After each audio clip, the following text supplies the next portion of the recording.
তো স্বামী জ্ঞানানন্দ জি আপনারা জানেন আমাদের মঠ মিশনের অন্যতম ট্রাস্টি এবং স্বামীজির বাড়ির উনি সেক্রেটারি। তো 7 দিন ধরে প্রোগ্রাম ছিল আমাদের স্বামীজির বাড়িতে, বেশিরভাগই ভার্চুয়ালি হয়েছে। আর আজকে আমার যে বক্তব্য বিষয় চরিত্র গঠনের উপায়, আমাদের মূল্যবোধে ধন্য জীবন সম্পর্কে ওই বই থেকেই মহারাজ একটু আলোচনা করবেন। আর একটা ঘোষণা, আগামী রোববারে রয়েছে আমাদের স্তবপ্রিয়ানন্দজির পাঠ, কিন্তু এখন ওই দিক থেকে বাইরে বেরোতে দিচ্ছে না, সেই জন্য মহারাজ বললেন আমি যেতে পারছি না, শান্তিতে আমাদের হয়তো একটু কথা বলতে পাঠ পায় কিছু সময় লাগবে। আগামী রবিবারে স্তবপ্রিয়ানন্দজি আসছেন না। ॐ संसारार्णवघोरेज कर्णधारस्वरूपकः नमस्तु रामकृष्णाय तस्मै श्रीगुरवे नमः। मूकोऽहं नाभिजानामि तव स्तुतिं जगद्गुरु, तथापि तत्कृपालेशात् वाचालोऽस्मि पुनः पुनः। ঠাকুর মা স্বামীজির চরণে ভুলুণ্ঠিত প্রণাম নিবেদন করি। পূজনীয় স্বামী সর্ববিধানন্দজি মহারাজজিকে ভক্তিপূর্ণ প্রণাম জানাই। সমবেত মাতৃমণ্ডলী, ভক্তমণ্ডলী, আপনারা আমার অন্তরের শ্রদ্ধা এবং নমস্কার আদি জানবেন। আমরা এই মূল্যবোধে ধন্য জীবন গ্রন্থ থেকে 11 অধ্যায়ে চরিত্র গঠনরূপ মূল্যবোধ সম্পন্ন হওয়ার শিক্ষা, এখান থেকে কিছু পাঠ এবং আলোচনা করছি। এখানে শুরুতে বলা হয়েছে আত্মত্রাণে আদর্শ চরিত্র গঠন। স্বামী বিবেকানন্দ বলছেন, প্রথমে চরিত্র গঠন করো, প্রথমে আধ্যাত্মিক ভাব অর্জন করো, ফল আপনি আসিবে। তাহার অর্থাৎ শ্রীরামকৃষ্ণের প্রিয় সিদ্ধান্ত ছিল, প্রিয় দৃষ্টান্ত ছিল, যখন পদ্ম ফোটে তখন ভ্রমর নিজে নিজেই মধু খুঁজিতে আসে। এইরূপে যখন তোমার হৃদপদ্ম ফুটিবে তখন শত শত লোক তোমার নিকট শিক্ষা লইতে আসিবে। এইটি জীবনের এক মহাশিক্ষা।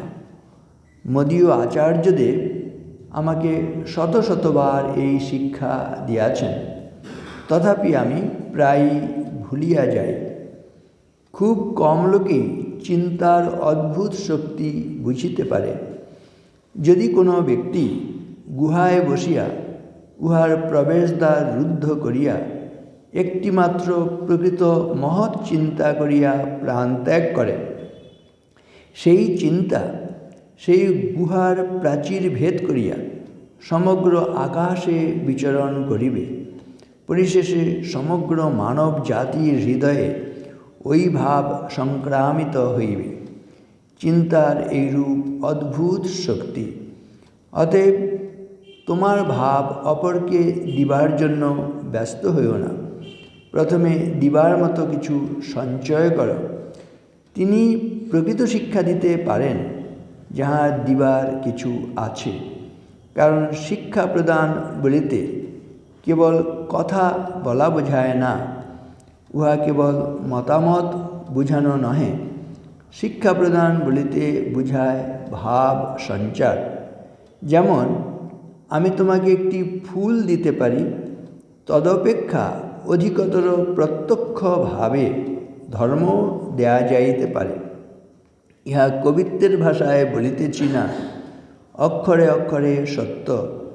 ভারতে এই ভাব অতি প্রাচীনকাল হইতেই বিদ্যমান। আর পাশ্চাত্য দেশে যে প্রেরিতগণের অর্থাৎ গুরু শিষ্য পরম্পরা, অ্যাপোস্টলিক সাকসেশন মত প্রচলিত আছে, তাহাতেই ইহার দৃষ্টান্ত পাওয়া যায়। অতএব প্রথমে চরিত্র গঠন করো, এইটি তোমার প্রথম কর্তব্য। স্বামী বলছেন, if you have assimilated 5 ideas and made them your life and character, you have more education than a man who has got by heart a whole library. আমরা যদি 5টি ভাবকে আত্মস্থ করে সেটা জীবনে বাস্তবায়িত করতে পারি, তাহলে যে মানুষটি একটি গোটা গ্রন্থাগার মুখস্থ করে ফেলেছে তার চাইতে আমাদের বেশি বিদ্যা হয়েছে বুঝতে হবে। মোট কথা হচ্ছে ভাবের আত্মীকরণ, একেবারে অস্থি মজ্জার সঙ্গে নিঃশ্বাস প্রশ্বাসের সঙ্গে সেই ভাবটি মিশে যাবে। ঠাকুরের ক্ষেত্রে আমরা যেগুলো দেখতাম যে সত্য তো সত্য, এতটুকু বিচ্যুতি হবার নয়। তা সত্য, ক্ষমা, দয়া, প্রীতি, এই যে সমস্ত ভাব, আমাদের মূল কথা হচ্ছে জৈবিক যে ভাবগুলো রয়েছে সেই জৈবিক ভাবগুলোকে আস্তে আস্তে দৈবী ভাবে রূপান্তরিত করা। আমরা নর হয়ে জন্মেছি, কিন্তু আমরা নারায়ণ হতে পারি। নজরুলের একটি সুন্দর কবিতায় আছে, আদম, দাউদ, ঈসা, মুসা, ইব্রাহিম, মোহাম্মদ, কৃষ্ণ, বুদ্ধ, নানক, কবির, বিশ্বের সম্পদ, আমাদেরই এরা পিতা পিতামহ এই আমাদের মাঝে, তাঁদেরই রক্ত কম বেশি করে প্রতি ধমনীতে রাজে, আমরা তাঁদেরই সন্তান জ্ঞাতি, তাঁদেরই মতন দেহ, কে জানে কখন মোরাও অমনি হয়ে যেতে পারি কেহ। স্বামীজি বলছেন, each soul is potentially divine, the goal is to manifest this divinity within by controlling nature, external and internal. Do this either by work or worship or psychic control or philosophy, by one or more or all of these, and be free. আমাদের এই বন্ধন ঘুচাতে হবে। যে বন্ধনে পড়ে রয়েছি সেই বন্ধন ঘুচালে তখন প্রকৃত শান্তি। স্বাধীনতাহীনতায় কে বাঁচিতে চায় হে, কে বাঁচিতে চায়? দাসত্ব শৃঙ্খল বল, কে পরিবে পায় হে, কে পরিবে পায়? এই দাসত্ব যে শুধু এই রাজনৈতিকভাবে দাসত্ব, পরাধীন থাকা, এতে যে কষ্ট তা নয়। আমরা দেখবেন আমার মনের দাসত্ব করছি, আমরা প্রবৃত্তির দাসত্ব করছি, আমরা এই বাসনার দাসত্ব করছি। তাই স্বাভাবিকভাবেই এই দাসত্বগুলো থেকে আমাদের মুক্ত হতে হবে। বলছি জগতে কে সবচেয়ে ধনী, কে দরিদ্র? বলছে শ্রীমাংশ্চ কো, কে শ্রীযুক্ত মানে ঐশ্বর্যশালী জগতে কে? যস্য সমস্ত তোষ, যার মনে সন্তুষ্টি এসে গেছে তার মতন বড় লোক জগতে কেউ নেই। আর একটা জিনিস বলে যে তুমি কত ধনী দেখা যাবে, তোমার কত অর্থবিত্ত টাকা পয়সা আছে এটা দিয়ে বিবেচিত হবে না। এমন সম্পদ তোমার কি আছে যে সম্পদগুলোকে কোনো টাকা দিয়ে কেনা যায় না, এরকম সম্পদ তোমার জীবনে তোমার শরীর মন অবলম্বন করে কি আছে সেটা দিয়ে স্থির হবে তুমি কত বড় লোক। আর সেগুলো কোনগুলো? সেগুলো হচ্ছে দৈবী সম্পদ।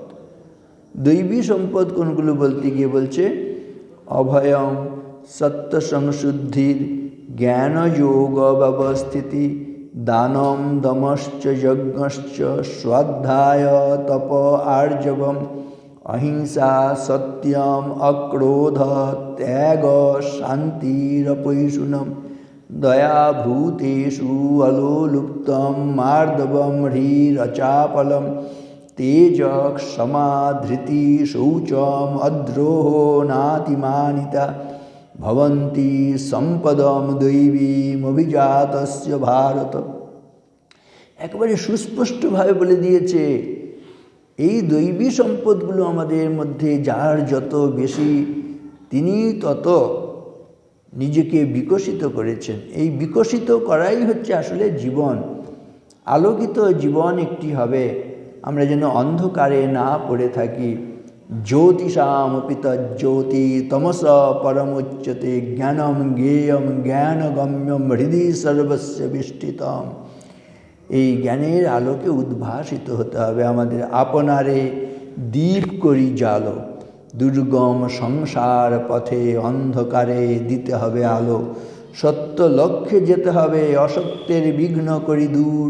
জীবনের বিনা তন্ত্রে বেসুরে আনিতে হবে সুর। আমরা যেন বেসুরু বেতালা না চলি। আমরা মা হলে একেবারে খাঁটি মা হব, বাবা হলে খাঁটি বাবার মতনই আচরণ করব, পুত্র হলে একেবারে ঠিক ঠিক পুত্রের মতন আচরণ করব, কন্যা হলে কন্যার মতন আচরণ করব, স্বামী হলে স্বামীর ধর্ম পালন করব, স্ত্রী হলে স্ত্রীর ধর্ম পালন করব, ব্রহ্মচারী হলে ব্রহ্মচারীর ধর্ম, গৃহস্থ হলে গৃহস্থের ধর্ম, বানপ্রস্থী হলে বানপ্রস্থীর ধর্ম, সাধু সন্ন্যাসী হলে সাধু সন্ন্যাসীর ধর্ম, শিক্ষক হলে শিক্ষকের ধর্ম, ডাক্তার হলে ডাক্তারের ধর্ম কর্তব্য। যে যে অবস্থানে রয়েছি সেটাই হচ্ছে খাঁটি হব, এতটুকু যেন আমাদের মধ্যে কলুষতা প্রবেশ না করে। এইগুলো হচ্ছে দেখবেন মূল কথা। একবার সুস্পষ্টভাবে 26টা দৈবী সম্পদের কথা বলা হয়েছে। এগুলোকে নানানভাবেই দেখবেন হিন্দু শাস্ত্রে, বিশেষ করে এই যেমন নাকি এখানে দৈবী সম্পদের কথা বললাম, তেমনি জ্ঞান কোনটা দেখবেন এই শব্দগুলোই কিন্তু চলে আসবে। অমানিত্যম, অদম্ভিত্বম, অহিংসা, শান্তির, আর্জবম, আচার্যোপাসনম, শৌচম, স্থৈর্যম, আত্মবিনিগ্রহ, ইন্দ্রিয়ার্থেষু বৈরাগ্যম, অনহংকার এব চ, জন্ম মৃত্যু জরা ব্যাধি দুঃখদোষানুদর্শনম, আসক্তিরনভিসঙ্গ, পুত্রদার গৃহাদি নিত্যঞ্চ সমচিত্তত্বম, ইষ্টানিষ্টোপপত্তিষু ময়ি চানন্যযোগেন ভক্তিরব্যাভিচারিণী, বিবিক্তদেশसेवित्वम् अरतिर्जनसंसदि, अध्यात्मज्ञाननित्यत्व तत्त्वज्ञानार्थदर्शनम्, एतज्ज्ञानम् इति प्रोक्तम् अज्ञानम যদতোন্যথা। দেখবেন একই ধরনের শব্দগুলো সব চলে আসে, ঘুরিয়ে ফিরিয়ে কতগুলো গুণের অনুশীলন। এটাই হচ্ছে মূল কথা। অধ্যাত্ম জীবনের উন্নতি, ধর্মজীবনের উন্নতি যাই বলি না কেন, আর আত্মিক উন্নতি। এই যে ধর্মের লক্ষণ বলতে গিয়ে বলে যে ধৃতি, ক্ষমা, দম, আস্তেয়, শৌচম, ইন্দ্রিয় নিগ্রহ, ধী, বিদ্যা, সত্যম, অক্রোধ, দশকম ধর্মলক্ষণম। দেখবেন এই কথাগুলোই ঘুরিয়ে ফিরিয়ে বলছে, কিন্তু যে কোনো একটা ধরে, এতগুলো শুনে আমাদের মনে ভারী বাবারে এতগুলো গুণের কি অধিকারী হওয়া যায়? আমরা পারবো? সাধারণ মানুষ, দুর্বল মানুষ না। এতগুলো নিয়ে আমাকে আপনাকে একদম দুশ্চিন্তা করার দরকার নেই। যে কোনো একটাকে আপনি অবলম্বন করুন, দেখবেন আস্তে আস্তে সবগুলো চলে আসবে।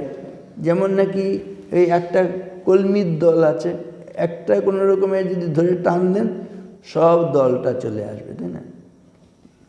একটা ধরে টান মারলে ঘাস, হ্যাঁ, সব ঘাসগুলো জলে ভাসছে। একটা কচুরি পানাকে ধরলে একটার সঙ্গে এমনভাবে যুক্ত হয়ে রয়েছে যে সবগুলো টেনে টেনে টেনে টেনে নিয়ে আসতে পারে। যে কোনো একটাকে দুটোকে যদি আমি অবলম্বন করি, শুধু সত্যকে ধরে নিলাম, শুধু ক্ষমার ভাব নিলাম, শুধু হৃদয়ের বিকাশ, শুধু হচ্ছে পরোপকার, যে কোনো একটা ধরে এগুলোই দেখবেন সমস্ত, বলছে তোমার মধ্যে যদি একটা শক্তি যদি আসে, সমস্ত শক্তিগুলো তোমাকে সাহায্য করতে আসবে।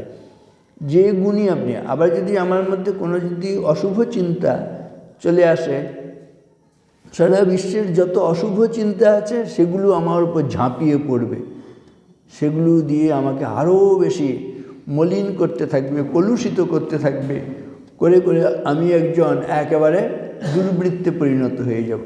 কিন্তু আমি যদি একটা সততা, একটা সৎ ভাব নিয়ে, শুভ চিন্তা নিয়ে যদি শুরু করি, দেখবেন পরপর পরপর জগতের যত শুভ ভাবনা আছে সেগুলো এসে আমাকে সাহায্য করতে শুরু করবে। সেজন্য ছোট ছোট এই যে চিন্তাগুলো আসে, স্ফুটগুলো আসে, কোনগুলো আমি গ্রহণ করব, কোনগুলো বর্জন করব, এটা হচ্ছে ভীষণ গুরুত্বপূর্ণ। যে কোনো মানুষের চরিত্র গঠন করতে গেলে দেখবেন এই একটা বিরাট, যখন নাকি আমরা বন সৃজন করতে যাব, একটা একটা গাছ লাগাতে লাগাতেই তো সৃজনটা শুরু হবে। একটা চারা লাগালাম, তারপরে আর পরের দিন 5টা লাগালাম, আবার 10টা লাগালাম, করতে করতে করতে করতে দেখবেন আপনি যখন নাকি 1 বছর চারা লাগালেন, একটা দেখা যাবে না 1 মাইল জায়গা জুড়ে আপনার গাছ লাগানো হয়ে গেছে। কিন্তু শুরু হয়েছিল কিন্তু একটা দিয়ে।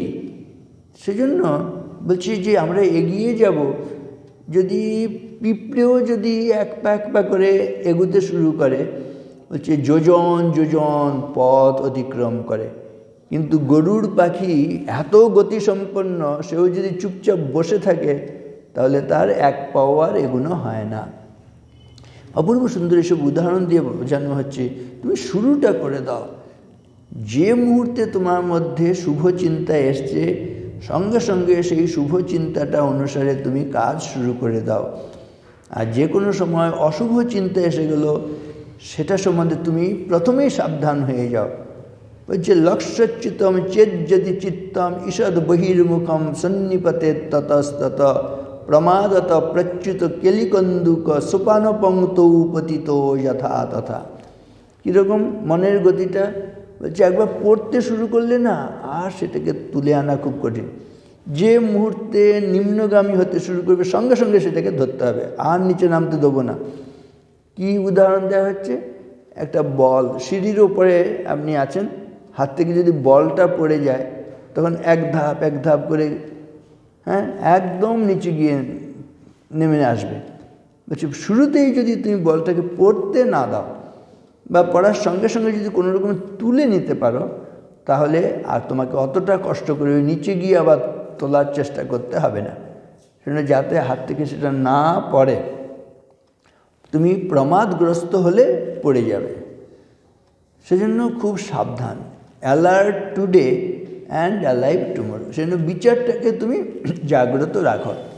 বিদ্যাভ্যাস বিচারশ্চ সময়রেব শোভতে, বিবাহশ্চ বিবাদশ্চ সময়রেব শোভতে। সময় থাকতে থাকতে এগুলো করে নাও।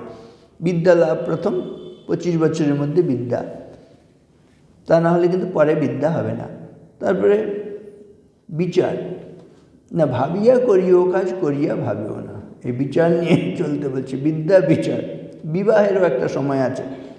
বলছে অপ্রাপ্ত বয়সে বিয়ে করলে হবে না, আবার বৃদ্ধ বয়সে বিয়ে করলে হবে না, তার একটা সময় আছে। আবার শেষে মজা করে বলছে ঝগড়া করারও, বিবাদ করারও সময় আছে। যখন তখন ঝগড়াও করতে নেই, সব সময় বুঝে চলতে হবে। এবিসি কথা আমরা মাঝে মাঝে বলি। এবিসি কী শিক্ষা দেয়? আমরা সব ভুলে গেলেও এবিসি ফর্মুলাটা মনে রাখতে বলা হয়। A for always, B for B, C for careful. আমরা সব সময় যেন সাবধানে চলি, বিচার বিবেচনা নিয়ে চলি। সৎসঙ্গশ্চ বিবেকশ্চ নির্মলম নয়নদ্বয়ম যস্য নাস্তি নরসু অন্ধ কথম নাপদ মার্গগ। বলছে সৎসঙ্গশ্চ বিবেকশ্চ নির্মলম নয়নদ্বয়ম। আমাদের জানি এই চর্মচক্ষু দুটি আছে, কিন্তু বলছে না আসল চক্ষু কোনটা? বলছে সৎসঙ্গ হচ্ছে একটা চক্ষু, আসল চক্ষু, আর বিচার বিবেক হচ্ছে আরেকটা চক্ষু। যার সৎসঙ্গ নেই, বিচার বিবেক নেই, সে অন্ধ। আর অন্ধ হলেই আমরা খানাখন্দে পড়ব, আমাদের এই পদস্খলন হবে, পতন হবে। সেজন্য প্রথম থেকেই বলছে না তুমি সৎসঙ্গ এবং বিচার বিবেক নিয়ে চলো, দেখবে তোমার যে যাত্রাপথ সেটা অত্যন্ত সুগম হবে। তা এইভাবে হচ্ছে আমাদের প্রথম থেকেই মূল কথা হচ্ছে না বিচার বিবেক নিয়ে চলবে। মূল্যবোধ মানে দেখবেন আসলে বিচার বিবেচনা নিয়ে চলা। তা সেই জন্য এগুলি এমনভাবে হয়ে যাবে একদম নিঃশ্বাস প্রশ্বাসের সঙ্গে এক হয়ে যাবে। আমার যদি একবার চরিত্রটা গঠিত হয়ে যায়, আলাদা করে আমাকে শেখাতেও হবে না, আমাকে দেখলেই অন্য সকলে। সেজন্য আগেকার দিনে ছিল বলছি গুরু গৃহ বাস। গুরুর সঙ্গে যে শিষ্যরা এসে থাকতেন, গুরুর প্রতিটা পদক্ষেপ থেকেই শিক্ষণীয় থাকত। তো এইভাবে আমাদের একটা চরিত্র থেকে আরেকটা চরিত্র তৈরি হয়, একটা দ্বীপ থেকে আরেকটা দ্বীপ প্রজ্বলিত হয়। একটা পদ্ম ফুটলে আরও পদ্ম পরপর পরপর এগুলো যেন আরও বিকশিত হতে থাকে। সেজন্য মূল কথা বলছে সেই সৎসঙ্গ। সূর্যের সংস্পর্শে এলে একটা ভাঙা আয়নার মধ্যেও বলছে দহনদ্যুতি প্রবেশ করে। বলছে আমি আপনি ক্ষুদ্র হতে পারি, কিন্তু ক্ষুদ্র হওয়ার পরেও যদি আমি আপনি তেজস্বী মানুষের সংস্পর্শে আসি, তাদের তেজ দ্বারা আমরা তেজস্বী হয়ে উঠি, তাদের যে বিদ্যার দ্বারা আমরা বিদ্বান হই, তাদের গুণ দ্বারা আমরা গুণান্বিত হই, যে যার সঙ্গে মেলামেশা করবে, বলছে a man is known by the companion he keeps. একজন মানুষকে চেনা যায় তিনি কাদের সঙ্গে মেলামেশা করছেন সেটা দেখে। আবার এটাও সত্য, a man is known by the companion he keeps away from. কোন ধরনের মানুষকে আপনি এড়িয়ে চলছি সেটা দেখেও বোঝা যাবে যে এই মানুষটি কেমন, সঙ্গ দেখে বোঝা যাবে। তো এই যে আমরা দেখুন এতজন এত করুণা, কিন্তু এই ঠাকুরের কাছে না এসে যেন পারছি না, যেন বাড়িতে থাকলে যেন যেন আমার নিঃশ্বাস প্রশ্বাস যেন একটু বন্ধ হয়ে যাবার জোগাড় হচ্ছে, বদ্ধ বদ্ধ লাগছে, কী যেন হারাচ্ছি, কী যেন পাচ্ছি না, এই যে একটা ভাব আমাদের। যখন নাকি আমরা বাইরে বেরোই, আরে বাপরে কখন আশ্রমে ফিরে আসবো মনে হতে থাকে। অনেকে এরকম বলেন যে মহারাজ এতদিন তো ঘর বাড়ি ছেড়ে এসে এই সাধু হয়ে আছি, কিন্তু কিছু তো কী হলো, ঠাকুরের দর্শন পেলাম না, ইত্যাদি ইত্যাদি অনেক সময় অনেকে বলেন। কিন্তু আবার প্রবীণ সাধুরা এরকমও বলেন, দেখো তোমাকে এবার বলে দেওয়া হচ্ছে না, তুমি তাহলে আশ্রমে থেকো না, বাইরে যাও, বাইরে গিয়ে থাকো। বলছে ও বাবা, সে মহারাজ পারবো না। বলছে আর কিছু না হোক, এইটা তো হয়েছে যে এখন বুঝতে পারছো যে এখানে ছাড়া আমার আর শান্তি নেই, আনন্দ নেই। এখানে আশ্রমে হয়তো আমাদের ধরুন সুবিধা অসুবিধা সব জায়গায় থাকে, কিন্তু এখন আর এই আশ্রম ছেড়ে থাকার উপায় নেই। এটাই হয়েছে, আর কিছু না হোক, তাই না? এইটাই হচ্ছে চরিত্র তৈরি হওয়া মানে। তাহলে হচ্ছে এমন একটা ভাব যে অন্যটা বিপরীত কিছু হলেই আমার শরীর মন একেবারে বিদ্রোহ করে উঠবে, কিছুতেই সেই অনাচারগুলোর দিকে মন যাবে না। এটাই চরিত্র আসলে।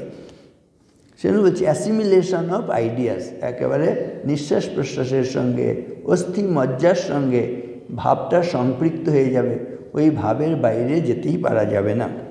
এগুলো হচ্ছে সত্যিকারের চরিত্র। আগে সত্য কি তা নিজে জানো, পরে তোমার নিকট শিখবে সকলে, তারা তোমার নিকট আসিবে। আমার গুরুদেবের মনোভাব এই রূপ ছিল, তিনি কাহারও সমালোচনা করিতেন না। মহর্ষি নারদ বর্ণিত এই আদর্শ চরিত্রের এক অনবদ্য কাব্যিক রূপ দিয়েছেন রবীন্দ্রনাথ ঠাকুর। তিনি কেমন চরিত্র হবে বলতে গিয়ে বলছেন, কহ মোরে বীর্যকার, ক্ষমারে করে না অতিক্রম, কাহার চরিত্র ঘেরি সুকঠিন ধর্মের নিয়ম, ধরেছে সুন্দর কান্তি মানিক্যের অঙ্গদের মতো, মহৈশ্বর্যে আছে নম্র, মহাদৈনিকে হয়নি নত, সম্পদেকে থাকে ভয়ে, বিপদেকে একান্ত নির্ভীক, কে পেয়েছে সবচেয়ে, দিয়েছে কে তাহার অধিক, কে লয়েছে নিজ শির রাজভালে মুকুটের সম, সবিনয়ে সগৌরবে ধরা মাঝে দুঃখ মহত্তম, কহ মোরে সর্বদর্শী হে দেবর্ষি তার পুণ্য নাম, নারদ কহিলা ধীরে অযোধ্যার রঘুপতি রাম। অযোধ্যার রঘুপতি রামের চরিত্র বলছে আদর্শ চরিত্র। কেন আদর্শ চরিত্র হয়েছে? বলছে তার শক্তি, শৌর্য বীর্য এত আছে, কিন্তু শৌর্য বীর্যটাই তিনি সবসময় কিন্তু প্রকাশ করছেন না। শৌর্য বীর্যের চাইতেও তিনি ক্ষমার ভাব নিয়ে বেশি থাকেন। ইচ্ছে করলে তিনি যে কাউকে একটা চরম শাস্তি দিতে পারেন, এই শক্তি তার আছে, এই বীর্য তার রয়েছে, এই পরাক্রম রয়েছে, কিন্তু না, তিনি ক্ষমাটাকে এই শক্তি প্রকাশের চাইতে ক্ষমার মূল্যটাকে বেশি দিচ্ছেন। আমি ইচ্ছে করলে তীর ছুঁড়ে একজনকে হত্যা করতে পারি, আমার শত্রুই হতে পারে, কিন্তু না, আমি তাকে হত্যা করলাম না। এই যে সব ভাবগুলো রয়েছে, এগুলো হচ্ছে বলছে ধ্বংস করা কি বেশি শক্তির পরিচয়, না রক্ষা করাটা বেশি শক্তির পরিচয়? নিশ্চয়ই ধ্বংস করাটা বেশি শক্তির পরিচায়ক না, রক্ষা করাটা বেশি শক্তির পরিচয়। এখানেও রামচন্দ্রের চরিত্র কীরকম? তিনি ইচ্ছে করলে কাউকে শাস্তি দিতে পাচ্ছেন, সেই শক্তি পরাক্রম ক্ষমতা তার রয়েছে, কিন্তু তা সত্ত্বেও ক্ষমাটাকেই হচ্ছে তিনি বেশি গুরুত্ব দিচ্ছেন। সেজন্য বলছে কহমরে বীর্যকার ক্ষমারে করে না অতিক্রম। কাহার চরিত্র ঘেরি সুকঠিন ধর্মের নিয়ম, ধরেছে সুন্দর কান্তি মাণিক্যের অঙ্গদের মতো। ধর্মটা অনেক বেশি গুরুত্ব পাচ্ছে। মহৈশ্বর্যে আছে নম্র, যখন নাকি ঐশ্বর্য বলছে সেই সময় তিনি নত থাকেন। কারণ কি, ঐশ্বর্য এসে গেলে আমাদের অহংকার চলে আসে, সেটা দিয়ে আমরা অন্যের ক্ষতি করতে চাই।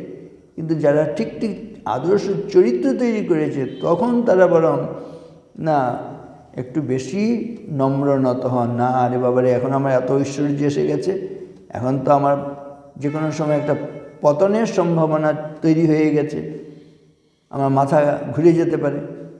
তা এইটা যাতে না হয়, সেজন্য মহৈশ্বর্যে আছে নম্র, মহাদৈন্যকে হয়নি নত।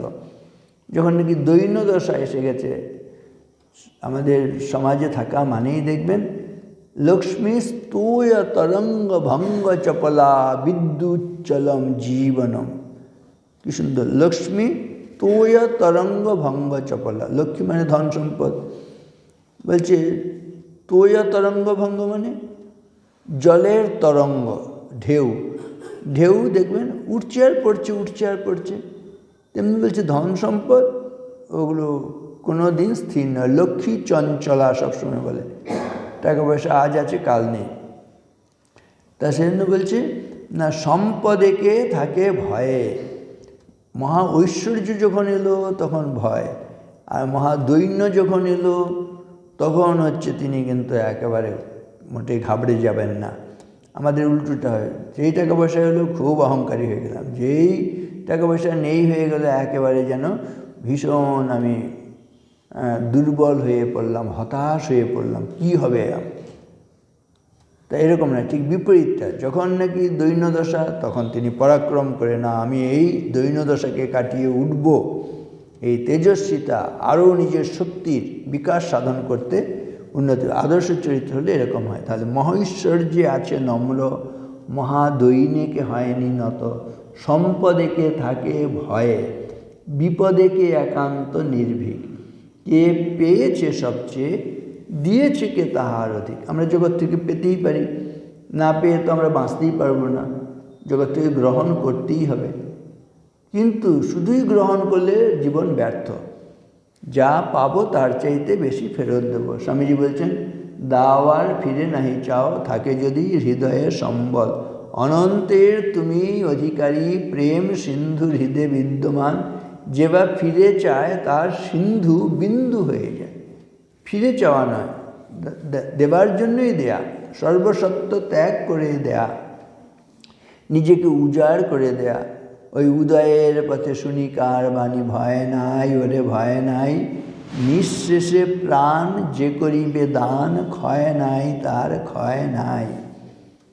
এই ভাবনা নিয়ে থাকা, জগৎ থেকে যা গ্রহণ করছি তার চাইতে জগৎকে ফেরত দিয়ে যাব, সেই প্রার্থনা, অপূর্ব সুন্দর প্রার্থনা। জীবনে যাবৎ আদানম স্যাৎ প্রদানম ততোধিকম, ইত্যেষা প্রার্থনা अस्माकं ভগবান পরিপূর্যতাম। হে ভগবান, তুমি আমাদের এই প্রার্থনা পূরণ করো। জীবনে বেঁচে থাকার প্রয়োজনে আমরা মা বাবার কাছ থেকে যা কিছু গ্রহণ করছি, সমাজের কাছ থেকে, প্রকৃতির কাছ থেকে, রাষ্ট্রের কাছ থেকে যা কিছু গ্রহণ করছি, বেঁচে থাকতেই যেন সেই মা বাবাকে, প্রকৃতিকে, রাষ্ট্রকে, সমাজকে তার চেয়ে বেশি ফেরত দিতে পারি। যত মহাপুরুষদের জীবন দেখবেন, কেন তারা মহাপুরুষ, কেন তাদেরকে আমরা শ্রদ্ধা ভক্তি করি, তারা কত খেয়েছেন, পড়েছেন, নিয়েছেন জগৎ থেকে, সেজন্য তা নয়, তারা কত বেশি জগৎকে দিয়ে গিয়েছেন, সেজন্যই তাদেরকে আমরা শ্রদ্ধা ভক্তি পাই। সেজন্য কে পেয়েছে সবচেয়ে, কে দিয়েছে তাহার অধিক। কে লয়েছে নিজ শিরে রাজ ভালে, মুকুটের সম সবিনয়ে সগৌরবে, ধরা মাঝে দুঃখ মহত্তম। দুঃখটাকে বরণ করে নিচ্ছেন। পিতৃসত্য পালনের জন্য রামচন্দ্র বনে গেলেন, এই সত্য অনুসারী, কষ্টটাকে বরণ করে নিচ্ছেন। এগুলি হচ্ছে মহত্বের লক্ষণ। যদি কষ্ট পেতেই হয়, আমি কষ্ট পাই, অন্যকে কেন কষ্ট দেব? কোনু স্যাদ উপায়ে অত্র যে নাহম সর্বদেহীনাম অন্তঃ প্রবিশ্য সততম ভবেয়ম দুঃখ ভারভার। এমন কি কোনো উপায় নেই যার দ্বারা আমি সমস্ত দুঃখী তাপী প্রাণীর শরীরে প্রবেশ করে তাদের দুঃখটাকে নিজের বলে ধারণ করতে পারি আর তাদের আনন্দ দান করতে পারি। এরকম যে ভাবনা, একটি কাহিনী বলা হয়, একটা জায়গায় কোনো এক ব্যক্তি অন্যায় করেছেন বলে তার শাস্তি হয়েছে। কি শাস্তি? বলছেন তোমার নরক ভোগ হবে। এবারে নরকে তাকে নিয়ে যাওয়া হলো।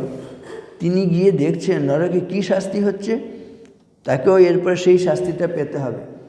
দেখছেন যে একটা পাটাতন সেটার মধ্যে রেখে দিয়েছে, চারদিকটা ঘেরা রয়েছে, সেখান থেকে আর বেরিয়ে আসতে পারবেন না। সেই পাটাতনটাও ঘুরছে আর ওপরে একটা লৌহ গোলক আছে। লৌহ গোলকটা আবার একেবারে জ্বলন্ত লৌহ গোলক। আর জ্বলন্ত লৌহ গোলক হওয়ায় কী হয়েছে, ওই গলিত লোহাগুলো পড়ছে আর তার নিচে লোকটাকে দাঁড় করিয়ে রেখেছে। বুঝতে পারছেন? তাহলে গলিত লোহা যদি পড়ে সেটা ফুটো হয়ে যাবে একদম, তাই না? কিন্তু তার মৃত্যু হবে না, যন্ত্রণাটাই শুধু হতে থাকবে, এরকম একটা বিধি ব্যবস্থা। সেই গলিত লোহা পড়ছে আর লোকটি আর্তনাদ করছে। তাই ওইটা দেখে এই যে নতুন যে অপরাধীটি তাকে নিয়ে আসা হলো, সেই অপরাধীটি এসে যারা নাকি এই দণ্ডটাকে কার্যকর করছে তাদেরকে বলছে একটা নিবেদন শুনবেন। বলছে হ্যাঁ, সেই নিবেদন তো এখানে এসে এই নিবেদনটা সবাই করে, কি আমাকে এই শাস্তি পিঠে চড়াবেন না, বা আমার যতক্ষণ শাস্তি পাওয়ার কথা সেই শাস্তিটা একটু কমিয়ে দিন, এই তো বলতে চাচ্ছ? বলছে না, আমি সেটা চাইছি না। তো কী চাইছো তুমি? বলছি এই যে শাস্তি, এটা অসহনীয় একেবারে। তা আমি একটি প্রার্থনা আপনার কাছে রাখি, এই শাস্তি যেন দ্বিতীয় আর কাউকে পেতে না হয়। এই যন্ত্রণা আমি সকলের হয়ে আমিও শুধু এই যন্ত্রণাটা ভোগ করব, আমাকে সেরকমভাবেই শাস্তিটা দিই। তার ওই উদারতা দেখে স্বর্গ থেকে পুষ্পবৃষ্টি শুরু হলো। বাপরে, এরকম কেউ ভাবতে পারে যে এই যে যন্ত্রণা, এটা অসহনীয় যন্ত্রণা, এটা অন্য কারো পক্ষে সহ্য করা সম্ভব নয় না, এই সহ্যটা আমিই করি, অন্যরা বরং একটু শান্তি লাভ করুক, একটু আনন্দে থাকুক। এই যে মুহূর্তে ইনি এই ঔদার্যের পরিচয় দিলেন, আন্তরিকভাবে, সেটা লোক দেখানোর জন্য বলেননি, তার অনুভূতিটা এত প্রবল ছিল, অন্যের দুঃখে তিনি এতটা দুঃখী যে না, এই দুঃখটা আমি সহ্য করব, অন্য কাউকে যেন এই দুঃখটা পেতে না হয়।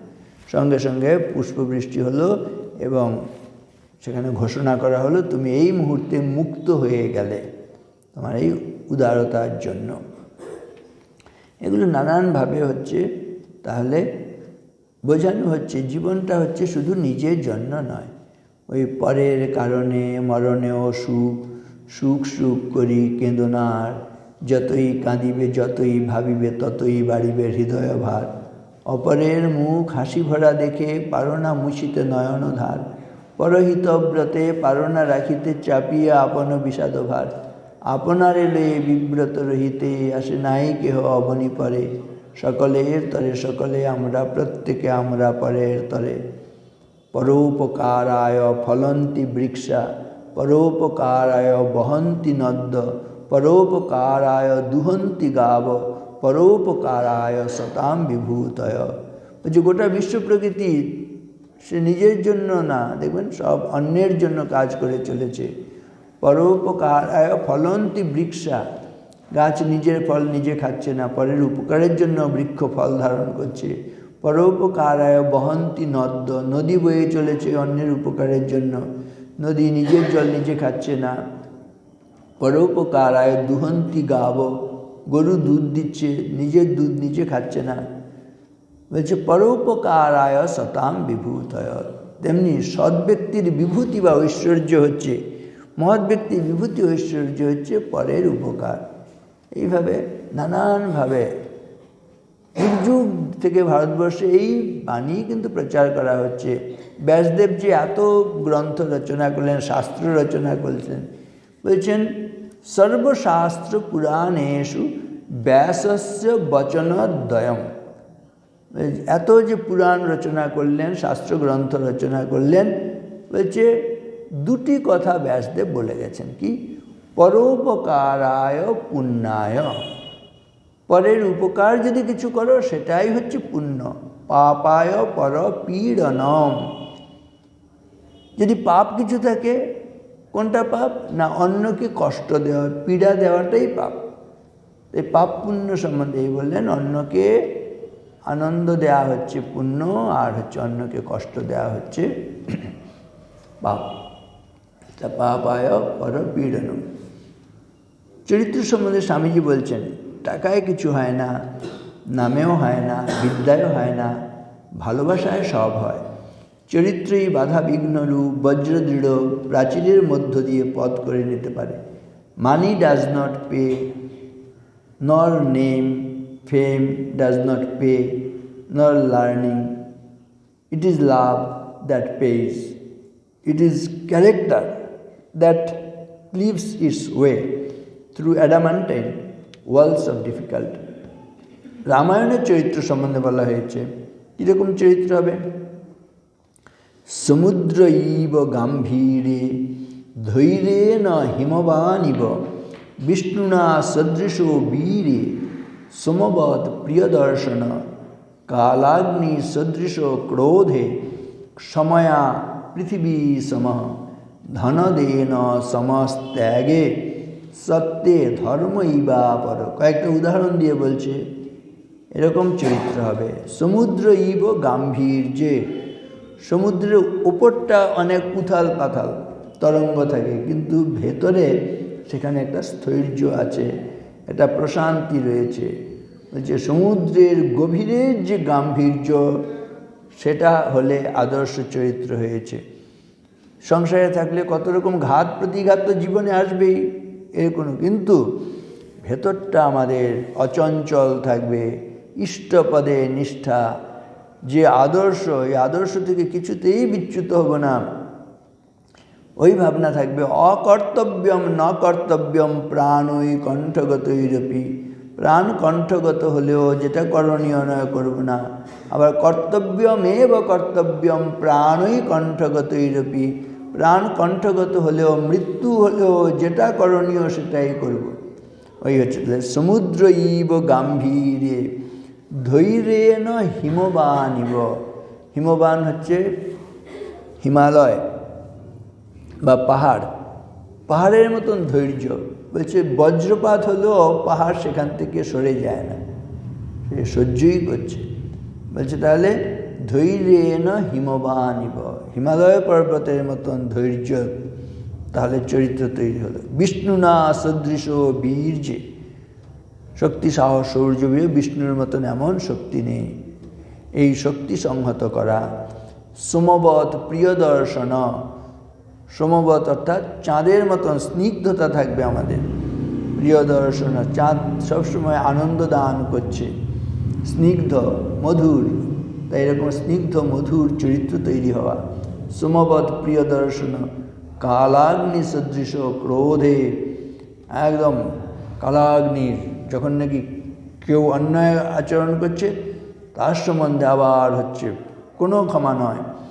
কালাগ্নি সদৃশ ক্রোধে সময়া পৃথিবী সম, পৃথিবীর যেমন ধৈর্য ক্ষমা রয়েছে সেরকম হচ্ছে সময়া পৃথিবী সম, পৃথিবীর মতন ক্ষমা। আর ধন দেন সমস্ত্যাগে, কুবেরের ধন বলা হয়, তা ত্যাগ এটা হবে আমাদের একটা অন্যতম সম্পদ। আর সত্যে ধর্ম ইবাপর, ধর্মরাজ, হ্যাঁ, যমরাজকে বলা হয় ধর্মরাজ, তা তিনি একবারে যথাযোগ্য যা বিধান সেটি করে থাকেন, অন্যায়ভাবে কিছু তিনি কোনো শাস্তি দেন না। মানে হচ্ছে ন্যায়পরায়ণতার দিক থেকে এই যমরাজের মতো এত ন্যায়পরায়ণ কেউ নেই। সত্যে ধর্ম ইবাপর, ধর্মরাজ, এইভাবে বলছে একটা চরিত্র তৈরি। আর ক্যারেক্টার একটা ফর্মুলার কথা বলা হয়েছে। ক্যারেক্টার ফর্মুলায় কী বলা হয়েছে? ক্যারেক্টার বানানটা কি? CHARACTER। এই এক একটা লেটার দিয়ে এক একটি ভাবকে প্রকাশ করা হচ্ছে। কি কি? সি ফর কারেজ, সাহসিকতা থাকবে আমাদের মধ্যে, তাহলে আদর্শ চরিত্র তৈরি হলো। H for head, heart and hands, head to conceive ideas, ধারণা করার মস্তিষ্ক থাকবে। হার্ট টু ফিল, হৃদয় থাকবে একটা, অনুভব করার হৃদয়। আর হ্যান্ড হচ্ছে কাজ করার একটা দক্ষ নিপুণ হাত। 3H ফর্মুলা স্বামীজির আছে। তাহলে ক্যারেক্টারের এইচ দিয়ে হচ্ছে 3H, হেড, হার্ট, হ্যান্ডস। আর এ দিয়ে বলছে অ্যাবস্টিনেন্স বলে একটা কথা। অ্যাবস্টিনেন্স মানে সংযত জীবনযাপন করা, সংযম অবলম্বন করা, ব্রহ্মচারী ব্রহ্মচারিণী জীবনযাপন করা, অ্যাবস্টিনেন্স। আর ফর রেগুলারিটি, নিয়মানুবর্তিতা। গ্রহ, নক্ষত্র, চাঁদ, প্রকৃতি সব দেখবেন সব নিয়ম মতন চলছে। এই ঋতুর যে বিবর্তন, তার সঙ্গে সঙ্গে এই যে এখন এত সুন্দর শীতকালীন ফুল ফুটেছে, আবার গ্রীষ্মের সময় গ্রীষ্মের ফুলগুলো ফুটবে। হ্যাঁ, শরৎ, বসন্ত, যখন যেটি সেটি একেবারে নিয়ম মেনে মেনে সব হচ্ছে, চলছে। প্রতিদিন সূর্য পূর্ব দিকে উঠছে, একদিনও তার ব্যত্যয় হচ্ছে না। এমন কোনো দিন হচ্ছে না যে বাতাস বইছে না, এমন কোনো দিন হচ্ছে না যে জল তার ভিজিয়ে দেওয়ার ক্ষমতা হারিয়ে ফেলেছে। অর্থাৎ জলের ধর্ম যে ভিজিয়ে দেওয়া, সেই ধর্মটা সে কিছুতেই ত্যাগ করছে না। আগুনের যে ধর্ম পোড়ানো, সেই ধর্মটা সে কিছুতেই ত্যাগ করছে না। বলছি এগুলো থেকে শিক্ষা নিয়ে মানুষ যেন মানুষের যে ধর্ম সেটাকে ত্যাগ না করে, তাহলে আদর্শ চরিত্র হলো। মানুষ অবশ্যই মনুষ্যত্বকে সে অবলম্বন করে থাকবে, তাহলে তার আদর্শ চরিত্র তৈরি হলো। এই জন্য বলছি নিয়মানুবর্তিতা, রেগুলারিটি থাকবে, সময়ানুবর্তিতা, এগুলো মনে রাখতে হবে। এ ফর অ্যালার্টনেস, সদা সর্বদা, তাহলে সাবধানে চলা, সচেতন থাকা। সি ফর কোঅপারেশন, একটা সহানুভূতির ভাব থাকবে, তাহলে হচ্ছে চরিত্র তৈরি হলো। টি ফর ট্রুথফুলনেস, সত্যকে অবলম্বন করলে আদর্শ চরিত্র হলো। ই ফর এনথুসিয়াজম, উৎসাহ থাকলে একটা আদর্শ চরিত্র তৈরি হলো। আর ফর রাইচাসনেস, ন্যায়পরায়ণ জীবনযাপন করা। এবারে একটা একটা করে আবার আলোচনা হচ্ছে। সি ফর কারেজ, এই কারেজ সম্বন্ধে স্বামী বিবেকানন্দ বলছেন, তার কবিতার মধ্যে আছে দেখবেন, সাহসে যে দুঃখ দৈন্য চায়, মৃত্যুরে যে বাঁধে বাহু পাশে, কাল নৃত্য করে উপভোগ, মাতৃরূপা তারই কাছে আসে। স্বামীজি বারবার বলছেন আমার সন্তানেরা যেন কেউ ভীতু না হয়, কাপুরুষ না হয়, যেন তারা সাহস অবলম্বন, হে বীর সাহস অবলম্বন করো, সদর্পে বলো আমি ভারতবাসী, বলো মূর্খ ভারতবাসী, দরিদ্র ভারতবাসী, ব্রাহ্মণ ভারতবাসী, চণ্ডাল ভারতবাসী আমার ভাই, তুমিও কোটি মাত্র বস্ত্রাবৃত হইয়া সদর্পে ডাকিয়া বলো ভারতবাসী আমার ভাই, ভারতবাসী আমার প্রাণ, ভারতের দেবদেবী আমার ঈশ্বর, ভারতের সমাজ আমার শ্রীসজ্জা, আমার যৌবনের উপবন, আমার বার্ধক্যের বারাণসী। বলো ভাই ভারতের মৃত্তিকা আমার স্বর্গ, ভারতের কল্যাণ আমার কল্যাণ। আর বলো দিনরাত হে গৌরীনাথ, হে জগদম্বে, আমায় মনুষ্যত্ব দাও, মা আমার দুর্বলতা কাপুরুষতা দূর করো, আমায় মানুষ করো। এই বীর বলে সম্বোধন করছে। এই মানুষ হতে হলে দুর্বলকে দিয়ে কিন্তু সত্যিকারের চরিত্র গঠন হবে না। যে সত্যিকারের সাহসী, যে শৌর্য বীর্যের অধিকারী, তিনিই হচ্ছে যথার্থ মানুষ হতে পারবে, দুর্বলকে দিয়ে হবে না। দুর্বলের কাজ নয়, সেটা সাহস। সংস্কৃতে আরও রয়েছে, তিনি বলছেন স্বামী বিবেকানন্দ, কিন্নাম রোদিষি সখে তৈ সর্বশক্তি আমন্ত্রয়স্ব ভগবান ভগদম স্বরূপম ত্রৈলোক্যমে তদখিলম তব পাদমূলে আত্মৈব হি প্রভবতে ন জড় কদাচিৎ। স্বামী বলছেন তোমরা কি জড় বস্তু? তোমরা তো মানুষ জন্মেছ ঈশ্বরের আশীর্বাদে, তা তুমি কেন তাহলে জড়ের মতন বসে থাকছো? সেই কবিতা মাঝে মাঝে বলি, সূর্য যেন আমাদের শিক্ষা দিচ্ছে। বলছেন ভোরের বেলায় পূব গগনে সূর্যি ঠাকুর দেয়ানুকি বলেন অলস, জড়ের মতন বসে বসে ভাবছ কি? আমার আকাশ মায়ের কোলে জাগি আমি ভোরবেলায়, আমার হাসির উচ্ছলতা বনে বনে ফুল ফোটায়। সূর্য না উঠলে কিন্তু বনের এই সুন্দর যে ফুলগুলো এগুলো ফুটতো না। তাহলে আমার হাসির উচ্ছলতা বনে বনে ফুল ফোটায়। ক্রমেই যত ঊর্ধ্বে উঠি ততই আমি হই প্রখর, ব্যক্তি তেজের উজ্জ্বল দ্যুতি ছড়াই বিশ্বভুবন পর। রঙে রঙে রাঙায় আকাশ যখন সাজে অস্ত যায়, ত্রিলোক মলিন মোর বিদায়ে যাবার বেলায় দেখতে পাই। সূর্য ওঠার সময় রক্তবর্ণ, যাবার সময় রক্তবর্ণ, মাঝখানে এত দীপ্তি তার, চারিদিক আলোকিত। আবার যখন সূর্য অস্তমিত হলো পৃথিবীতে অন্ধকার নেমে এলো।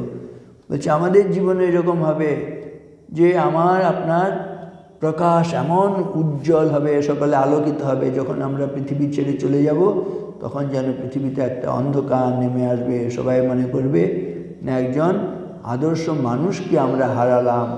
ওই যে তুলসী জব জগ মে আয়ে जग हंसे तुम रोए, ऐसी करनी कर चलो कि तुम हंसे जग रोए। হে তুলসী, যেদিন তুমি পৃথিবীতে এসেছিলে তুমি কেঁদেছিলে, অন্য সকলে আনন্দ করেছিলে, হেসেছিল।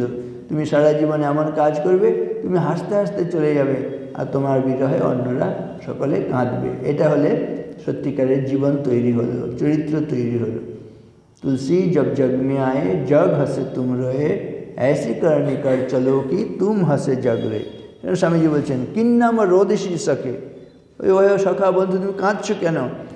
তো এই সর্বশক্তি, তোমার মধ্যে সমস্ত শক্তি রয়েছে, তুমি ঈশ্বর কর্তৃক মানুষ হিসেবে সৃষ্ট হয়েছ, পশু পাখি কীট পতঙ্গ হওনি। সেজন্য বলছে আমন্ত্রস্য ভগবান ভগদম স্বরূপম, তোমার যে স্বরূপ সেটাকে জাগ্রত করো, মানুষের যে স্বরূপ সেটাকে জাগাও, তোমার যে দেবস্বরূপ আছে সেটাকে জাগাও। যদি জাগাতে পারো বলছে স্বর্গমর্ত পাতাল তোমার পায়ের তলে আসবে। চরিত্রটা গঠিত হলে সবাই তোমার কথা শুনবে। কারণ হচ্ছে আত্মৈব হি প্রভবতে ন জড় কদাচিৎ, আত্মারই জাগরণ হয়, জড়ের নয়। আমরা জড় বস্তু নই, এটা বিশ্বাস করতে হবে। আপনাকে যে ভগবান সৃষ্টি করেছেন কিছু ভালো কাজ করবেন বলে আমাকে সৃষ্টি করেছেন। তা সেই when you are born a man leave some indelible mark behind you, জন্ম যখন নিয়েছ একটা দাগ রেখেছ, ভালো কাজ করে যাও, এই উৎসাহগুলো দিচ্ছেন। ওদের সময় হয়ে গেছে না, 20 হয়ে গেছে আমার ঘরে, এখানে দেখছি। আর সময় আছে? আচ্ছা ঠিক আছে। তাহলে স্বামীজি সবসময় তাহলে এই সাহসিকতার কথাই বলছেন, উৎসাহ উদ্দীপনার কথা বলছেন না। তাহলে ওই সাহসে যে দুঃখ দৈন্য চায়, মৃত্যুরে যে বাঁধে বহু পাশে, কাল নৃত্য করে উপভোগ মাতৃরূপা তারই কাছে। ওই তার বিখ্যাত কবিতা নিঃশেষে নিভেছে তরাদল, মেঘ এসে আবরিছে মেঘ, স্পন্দিত ধ্বনিত অন্ধকার, গরজিছে ঘূর্ণ বায়ুবেগ, লক্ষ লক্ষ উন্মাদ পরাণ বহির্গত বন্দিশালা হতে, মহাবৃক্ষ সমলে উপাড়ি ফুৎকারে উড়ায় চলে পথে, সমুদ্র সংগ্রামে দিল হানা, ওঠে ঢেউ গিরি চূড়া যিনি, নভস্থল পরশিতে চায়, ঘোর রূপা হাসিছে দামিনী, প্রকাশিছে দিকে দিকে তার মৃত্যুর কালিনা মাখা গায়। এই যে সমস্ত কথা, প্রতিটা শব্দ হচ্ছে ভীষণ উৎসাহ জ্ঞাপক। অগ্নিবর্ষী বাণী স্বামীজি দিয়ে গিয়েছেন আমাদের জন্য, সব সময় উৎসাহ দিয়েছেন। ওই জাগরণের কথা শুনেছেন, Rise, awake and stop not till the goal is reached. उठो जागो मुसाफिर भोर भई, अब रैन कहाँ जो सोवत यो खोवत, जो जागत यो पावत। जागरणा सुनाते तम ये सुत्ता ते पबुज्जता सुत्ता जागरितम श्रेयो नाथी जागरतो भयम। এই সব যত শাস্ত্রগ্রন্থ দেখবেন সেখানে কিন্তু এই সাহসিকতার কথা, উত্থানের কথা, জাগরণের কথা, বিচার বিবেকের কথা, এগুলোই ভারতবর্ষে প্রচারিত হয়ে আসছে। কুর্মস্তারক চরবনম ত্রিভুবনম উৎপাটয়াম বলাদ কিং ভো ন বিজানাসি আসমান রামকৃষ্ণ দাস আবয়ম। বলছেন ডর, কার ডর, কাদের ডর? ক্ষীণাস্মদীনা সকরুণা জল্পন্তি মূঢ়া জনা, নাস্তিক স্তুদন্ত দেহাত্মবাদাতুরা, প্রাপ্তাস্ম বীরা গত ভয়া অভয়ম প্রতিষ্ঠাম যদা। এই অভয়ের কথা বলছেন, বীরত্বের কথা বলছেন। আস্তিক স্তুদন্ত চিনুম রামকৃষ্ণ দাস আবয়ম। তোমরা জানো না আমরা কারা? আমরা রামকৃষ্ণের দাস। আমরা ওই গ্রহ নক্ষত্র এগুলো সব চিবিয়ে খাবো, এই সব এত বলবীর্য। पीत्वा पीत्वा परम पीजुषम बीत संसार रागा हित्वा हित्वा सकल कलह प्रापिनिम स्वार्थ सिद्धिम ध्यात्वा ध्यात्वा श्री गुरुचरणम सर्व कल्याण रूपम नत्वा नत्वा सकल भवनम पातु मामंत्रयाम। আমরা সেই গুরুর চরণকে অবলম্বন করে প্রচণ্ড শক্তির অধিকারী হব। শ্রীরামকৃষ্ণ কে বলতে গিয়ে বলছেন, শক্তি সমুদ্র সমুত্থত রঙ্গ দর্শিত প্রেম বিজৃম্ভিত রঙ্গ সংশয় রাক্ষস নাশ মহাস্ত্রম ইয়ামি গুরুম শরণম ভব বৈদ্যম অদ্বয় তত্ত্ব সমাহিত চিত্তম প্রজ্জ্বল ভক্তি পটাবৃত বৃত্তম কর্ম কলেবরম অদ্ভুত চেষ্টম ইয়ামি গুরুম শরণম ভব বৈদ্য। আমাদের গুরু শ্রীরামকৃষ্ণ বলছে এরকম প্রচণ্ড শক্তি। আপাত দৃষ্টিতে ঠাকুরকে দেখি এরকম যেন শক্তিহীন, এরকম না, বলছে একদম শক্তি সমুদ্র থেকে উত্থিত হয়ে জগতের কুণ্ডলিনটাকে জাগাতে এসছেন শ্রীরামকৃষ্ণ। তা স্বাভাবিকভাবে প্রচণ্ড শক্তি কিন্তু সেখানে। প্রাপ্তম যদ্বৈতনাদিনিধনম বেদোদধিম মথিত্বা দত্তম যস্য প্রকরণে হরিহর ব্রহ্মাদিদেবৈর্বলম পূর্ণম যত্তু প্রাণসারে ভৌম নারায়ণানাম রামকৃষ্ণস্তনুম ধত্তে তৎপূর্ণ পাত্রমিদম্ভ। স্বয়ং নারায়ণ এখানে আসছেন। অন্য দুঃখে ন যো দুঃখী যো অন্য হর্ষে ন হর্ষিত স এব জগতাম ঈশ নররূপধরো হরি। যিনি অন্যের দুঃখে দুঃখী, অন্যের সুখে সুখী, আমাদের সুখে সুখী, আমাদের দুঃখে দুঃখী তিনি এসছেন। এইভাবে আজকে আমরা ঠাকুরের কাছে প্রার্থনা করি আমরা যেন এই শক্তি, সাহস, শৌর্য, বীর্য নিয়ে চলতে পারি, আমাদের জীবন ধন্য কৃতকৃতার্থ করতে পারি। সবাই ভালো থাকবেন। আমরা এই প্রথমটা কিছুটা ক্যারেক্টারের সি অংশটার কিছুটা পাঠ করলাম, পরের দিন আবার সুযোগ হলে পরবর্তী অংশ পাঠ করব। ওম নিরঞ্জনম নিত্যমনন্তরূপম ভক্তানুকম্পাধৃতবিগ্রহম ঈশাবতারম পরমেশমিড্যম তং রামকৃষ্ণম শিরসা নমামি।